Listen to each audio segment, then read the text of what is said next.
One thing that you said today that, well, I want to follow up on because it just caught my ear coming off the now Supreme Court Justice Kavanaugh's confirmation. You said in explaining the importance of the lieutenant governor, if the governor is out of state, out of the country, or anything, forbid happen, you're the acting governor. Correct. And then you threw in the era with Brian Kemp, used his name and said, within the era of the Me Too movement, why did you go there on that? That's interesting. I think it's interesting. So first of all, I grew up in Missouri. We talk about this a lot on the trail. We actually had one of our state's most famous politicians, Mel Carnahan, unfortunately, very sadly died in a plane crash campaigning.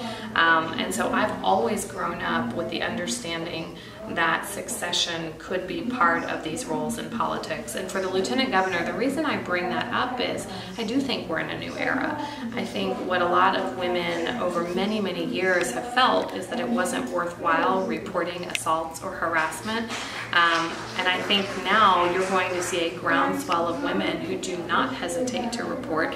And it's not specific to Brian Kemp or any other politician. I'm just saying I think we're in a new ballgame now, that there's no guarantee that somebody makes it 4 years in that era. The other thing I will say, though, is he's also involved in a number of lawsuits on his business dealings. And by the way, it doesn't also mean that he couldn't be plucked up by a president or a presidential ticket for some office, or the same for Stacey Abrams. The point of saying the story and using a bit of dramatic effect for it is to say that this is a role we need to take seriously. The role of lieutenant governor in Georgia is extremely important. And not only that, but it could well be the person who becomes governor. Well, the only thing that caught my ear is in your list, you brought the Me Too movement into it.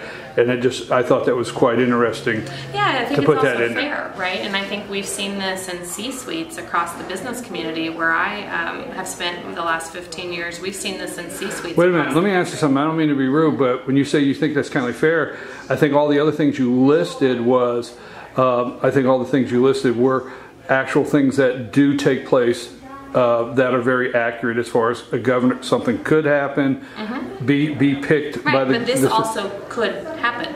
That is also something that actually takes place in boardrooms and offices and workplaces around the country. And I think that governments certainly aren't immune to that.